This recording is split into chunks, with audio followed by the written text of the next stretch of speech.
Imagine waking in absolute darkness, the air thick and stifling. Rough wooden planks press against your fingertips, above, below, and all around. You're in a box barely larger than your body. A horrifying realization crashes over you. You are buried alive 6 feet underground. The people who put you here aren't strangers. They're your own family, your blood, the very ones who should have protected you. This isn't a nightmare. It happened to a real woman in 1533, a woman named Catalina of Aragon. By then, she was someone else entirely, someone they couldn't acknowledge, whose existence threatened to destroy everything they had built. Her story doesn't begin in that terrifying box, but in a palace, where she was a little girl with everything: power, wealth, a loving family, and a future shimmering with promise. To understand her fate, we must go back to her birth in 1485 at the royal palace of Alcalá de Henares outside Madrid. Her parents, Isabella of Castile and Ferdinand of Aragon, were Europe's most powerful monarchs. They had united Spain, expelled the Moors, and funded Christopher Columbus. This child, their youngest daughter, was born into a world of boundless Spanish influence. They named her Catalina, though history knows her as Catherine of Aragon. Catalina's childhood was one of privilege. By age 6, she spoke fluent Latin, studied mathematics, and learned classics from renowned scholars. But she was more than a daughter, she was a diplomatic asset. From infancy, her parents negotiated her marriage to Arthur, Prince of Wales, heir to the English throne. This alliance would secure Spain's position for generations, offering a northern ally to pressure France while Spain did so from the south. The negotiations were complex, involving not just marriage contracts, but trade and military alliances. Both courts exchanged detailed assessments of the prospective bride and groom. English envoys described Catalina as exceptionally bright and beautiful. However, a crucial detail was overlooked, or perhaps deliberately ignored. Prince Arthur was sickly. He was small, prone to fevers, and often appeared healthier than he was due to careful court management. By 1496, when Catalina was 11, the marriage contract was finalized. She would travel to England at 16, bringing an astronomical dowry of 200,000 crowns, nearly a third of Spain's annual royal income. For Ferdinand and Isabella, it was a small price to pay to secure a throne for their daughter and extend Spanish influence across the English Channel. Catalina's education intensified. She learned English customs, etiquette, and history. Her Spanish tutors worked alongside English instructors, preparing her for her new life. Crucially, she was taught the delicate art of political survival. Her mother, Isabella, one of Europe's most successful female rulers, shared hard-won wisdom. Never trust courtiers who flatter you, she advised. Always maintain your own network of loyal servants.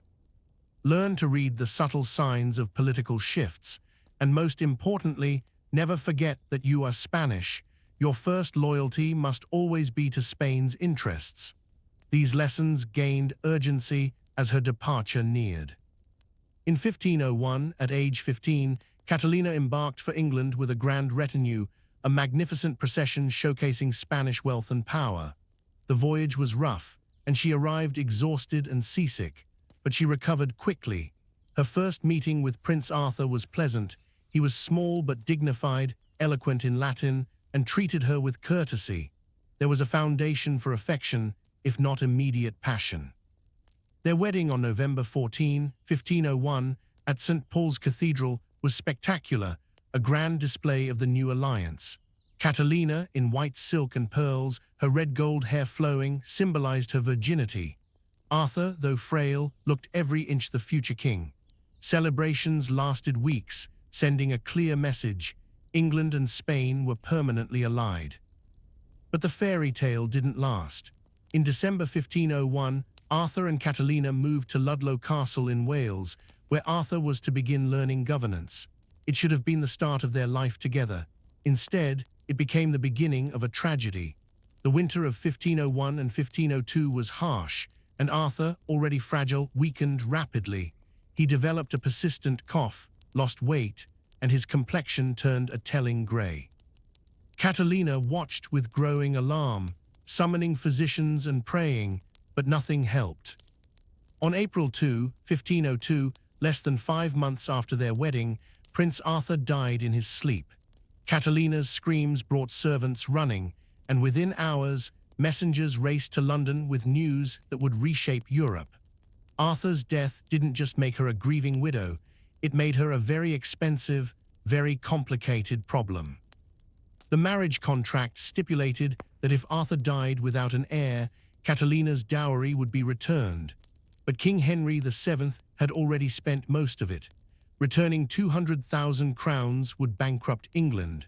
Ferdinand and Isabella, having invested so much, couldn't simply accept the loss or have their daughter return in disgrace. Both courts sought alternatives. The solution that would ultimately destroy Catalina's life was proposed. What if she married Arthur's younger brother, Henry? He was only 11, but the new heir. The alliance could be saved, the dowry retained. There was just one problem. Church law prohibited marriage to a deceased husband's brother, considering it incest. A special papal dispensation was required. Both kings were willing to pursue it. This new marriage required Catalina to make a decision that would haunt her. To marry Henry, she had to swear her marriage to Arthur was never consummated, that she remained a virgin. Her choice was impossible. Tell the truth, and the marriage becomes impossible, the alliance collapses, and she returns to Spain in disgrace. Lie, and she could remain in England and become queen, but her future would be built on a deception. Standing in the cold chambers of Ludlow Castle, knowing her servants knew the truth, Catalina made the choice that sealed her fate. She chose to lie. She swore her marriage to Arthur was unconsummated, pure as the day she left Spain. With that oath, she unknowingly signed her own death warrant. Lies, even necessary ones, grow in the darkness, spreading like poison, waiting to destroy everything they touch. And Catalina's lie would eventually convince her own family she was too dangerous to live. The papal dispensation arrived in 1503. Pope Julius II agreed Catalina could marry her deceased husband's brother, provided her oath was true. For Catalina, now 17, it felt less like salvation and more like a trap. Arthur's death had aged her. She learned royal marriages were business, love a luxury, and survival demanded vigilance. She also discovered something dangerous, her own will, opinions not always aligning with her parents. The betrothal to Prince Henry was announced, but the wedding was delayed. Henry was still only 12, too young for consummation. Catalina found herself in limbo, neither wife nor widow, princess nor queen. She maintained her household, continued her education, and waited. During these years, Catalina changed. She developed strong opinions on English politics, often siding against King Henry VII's authoritarian tendencies. She spoke out against injustice, using her future queen's status to protect the voiceless. Most dangerously, she began to see herself as English, identifying with her adopted country's interests more than Spain's diplomatic goals. Spanish ambassadors sent troubling reports. Catalina refused to support Spanish merchants, questioned Spain's interests in Italy, and surrounded herself with English advisors. Ferdinand and Isabella grew concerned, sending letters reminding her of her duties, but they misunderstood her transformation. They still saw the obedient child. They didn't see the strong-willed woman shaped by loss and necessity. The crisis peaked in 1509 when King Henry VII died, and Prince Henry ascended as Henry VII I, now 18. The new king was charismatic, athletic, scholarly, and free to make his own decisions. His first decision shocked both courts. He would marry Catalina immediately, not out of duty, but because he chose to. He had fallen in love with the princess who had waited so patiently. Their wedding on June 11, 1509, was smaller but more meaningful. Henry genuinely wanted her, saw her as more than an alliance. For a brief moment, Catalina's patience seemed rewarded. She was Queen of England, and Henry treated her as a partner, valuing her opinion on state matters. She accompanied him to tournaments, presided over court ceremonies, and began to believe she might find happiness. But a queen's happiness is fleeting. Her happiness began to crumble almost immediately, not due to her actions, but the lie she told to make the marriage possible. The problem emerged during their first year. Catalina became pregnant, bringing joy, but it ended in miscarriage. Whispers began about divine displeasure, marriages violating God's will, curses for those who lied for papal dispensations. The whispers grew with each subsequent loss. Catalina conceived repeatedly, but child after child died in the womb or shortly after birth. Each loss was devastating, but the political implications were graver. Without a male heir, Henry's dynasty was vulnerable and Catalina's position precarious. By 1516, when Catalina finally bore a surviving child, a daughter named Mary, the damage was irreversible. Henry loved Mary, but daughters couldn't inherit the English throne. He needed a son, and it was clear Catalina might not provide one. Worse, the constant losses took a physical toll, making future successful pregnancies unlikely. This is when Henry began questioning their marriage's foundation. He consulted theologians and scholars, finding passages in Leviticus that seemed to condemn such unions, warnings about divine punishment. Slowly, he suspected Catalina lied about her first marriage, that she and Arthur were intimate, and their current union was cursed. Catalina watched his doubts with terror. She saw him pulling away, influenced by advisors whispering poison about cursed marriages. She fought back with every political skill her mother taught her, but it was a losing battle. Henry's doubts weren't entirely wrong. She had lied, and that lie created a fatal vulnerability her enemies could exploit. The beginning of the end came in 1527 when Henry formally asked the Pope to annul their marriage. He claimed the original dispensation was invalid, citing divine law and their inability to produce male heirs as proof of God's displeasure. Catalina fought with every weapon, but she was fatally weak. She couldn't tell the truth without admitting her lie, destroying any remaining claim to legitimacy.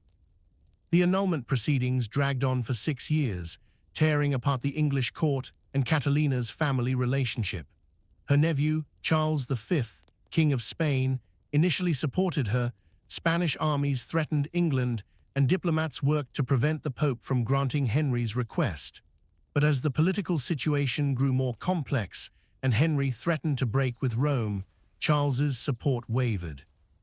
The Spanish court faced an impossible choice: continue supporting Catalina, risking a complete break between England and the Catholic Church, or abandon her, allowing Henry to remarry and secure English stability, preserving future Spanish-English cooperation. Catalina didn't understand the forces against her until it was too late. She believed her family would support her regardless of political cost. She didn't realize she had become a liability, a stubborn obstacle to Spanish interests that had to be removed. The betrayal began subtly. Spanish ambassadors visited less. Letters from her nephew became shorter, more formal. Spanish priests' prayers became neutral.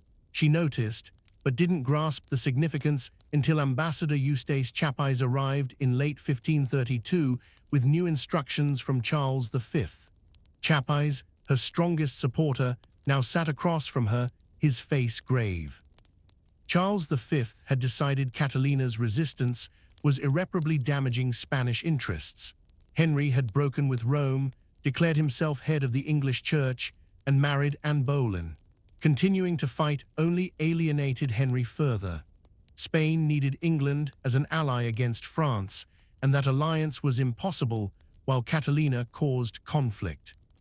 Chapais read the official message. Charles V commanded his aunt to accept the annulment gracefully, retire to a convent, and receive a generous pension. If she continued to resist, claiming to be Henry's legitimate wife, she would be considered a traitor to Spanish interests and forfeit all family support. Catalina listened in horror. Her own family, for whom she had sacrificed everything, was abandoning her because her loyalty was inconvenient. They were asking her to admit her entire adult life was based on a lie, that her marriage was invalid, that her daughter Mary was illegitimate. They were asking her to destroy herself for their diplomatic ease. Her response was immediate and absolute. She would never accept the annulment, never acknowledge her marriage invalid, never agree Mary was illegitimate. She was Queen of England, crowned and anointed, and she would die before surrendering that title. If her family abandoned her, so be it, she would stand alone. Chapais left, knowing he had witnessed something remarkable and terrible. Catalina had chosen principle over survival, truth over convenience, integrity over family loyalty. An admirable, even heroic choice, but in 16th century politics, heroism could be suicide. News of her defiance reached Charles V, received in stunned silence. Her absolute refusal transformed her from an inconvenience into an existential threat to Spanish foreign policy. Charles V summoned his advisors in the same palace where Catalina was born. The irony was grim. They discussed neutralizing the threat she had become. The debate revealed the cold calculation of imperial politics. Catalina had become a symbol of resistance to royal authority, and symbols must be controlled or destroyed. Her existence threatened the narrative justifying Spanish policy, as her marriage had been presented as proof of divine favor. If it was illegitimate, then Spanish victories during those years became suspect. More immediately, her resistance was inspiring other royal women to question their roles, a dangerous precedent for the dynastic marriages holding Europe together. Charles V made his decision with ruthless pragmatism. Catalina must be silenced permanently, not by public execution, which would create a martyr, nor comfortable exile, which would give her a platform. The solution was elegant and horrifying. She would simply disappear. She would be declared dead while still alive, buried with full royal honors while she screamed helplessly in her coffin. Her family would mourn her publicly, knowing she was dying slowly in the darkness they created.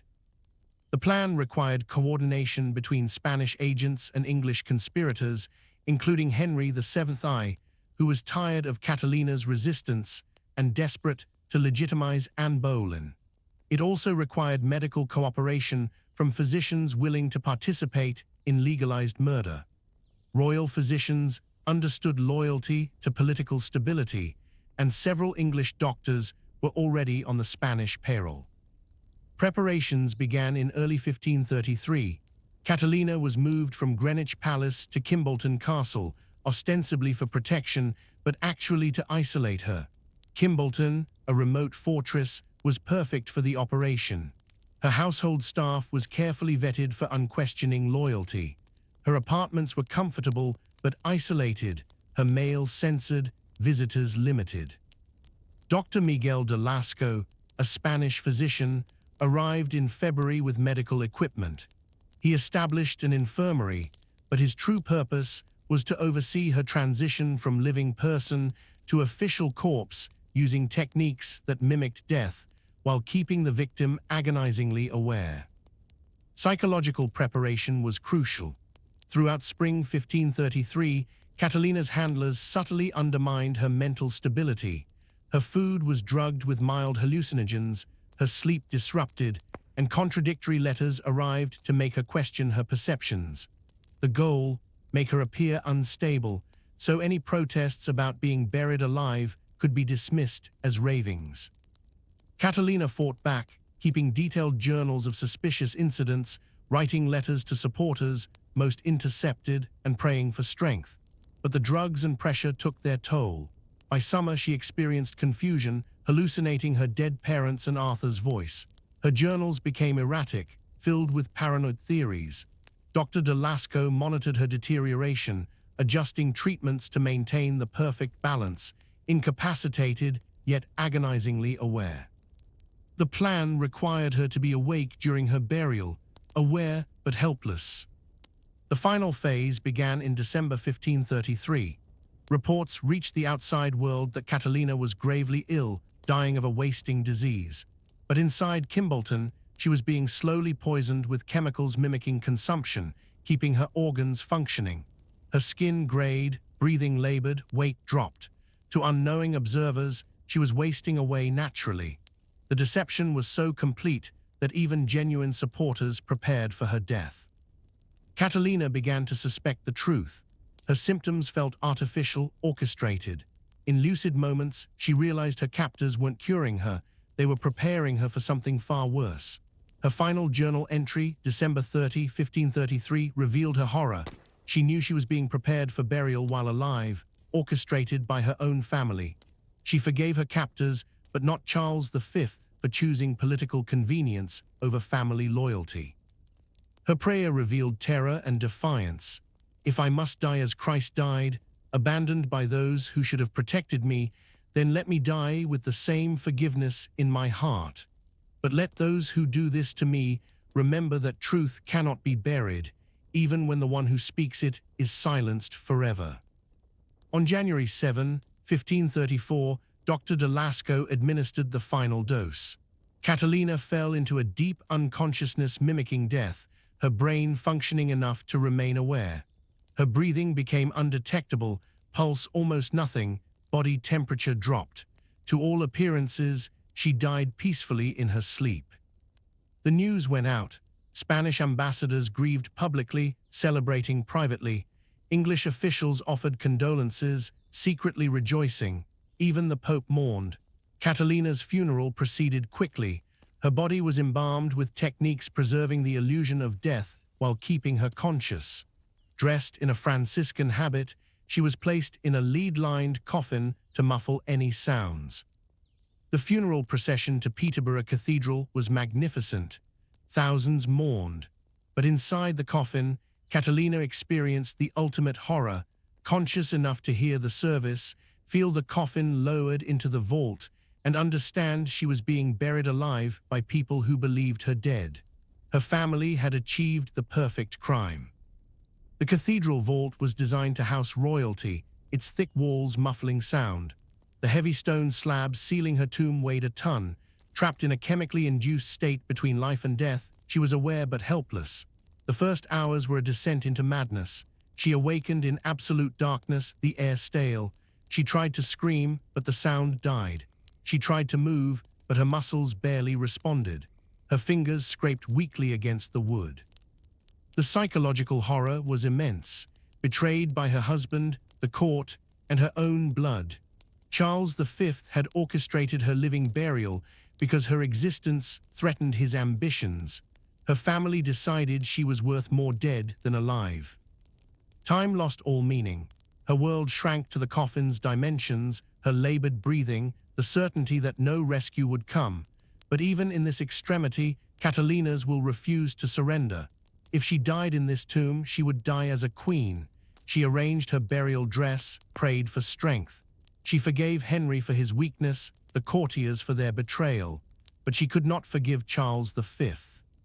He had sacrificed her life for his empire's convenience, a choice that would stain his soul forever. As hours passed, her breathing became more labored. The air thinned, consciousness faded. But she fought to remain alert, to face death consciously, to control this final moment. Her last thoughts were of her daughter, Mary. She prayed Mary would never learn the truth, remembering her as a woman of principle, not a political victim. She thought of the letter she wrote for Mary, never sent, hidden in Kimbolton, hoping it would someday explain her choices. But it would be found and destroyed. Her wisdom would die with her. The end came almost peacefully. Her body ceased fighting, her heart slowing as oxygen deprivation overwhelmed her. Her last sensation was a strange liberation, her spirit finally free. Above her tomb, life continued. Catalina's name was inscribed as Catherine, the Dowager Princess of Wales, a final insult, denying her the title she fought for. Tourists would read about a woman who gracefully accepted her reduced circumstances, dying peacefully. They would never know about the screams, the desperate clawing, the ultimate betrayal. Charles V received confirmation of her death with apparent sorrow and relief. He ordered masses, established a pension for servants, and wrote condolences. Privately, he celebrated. Within months, Spanish and English diplomats discussed new agreements. The woman who died refusing to compromise her principles became, in death, the foundation for the political accommodations she had opposed. Henry VII, I felt complex emotions.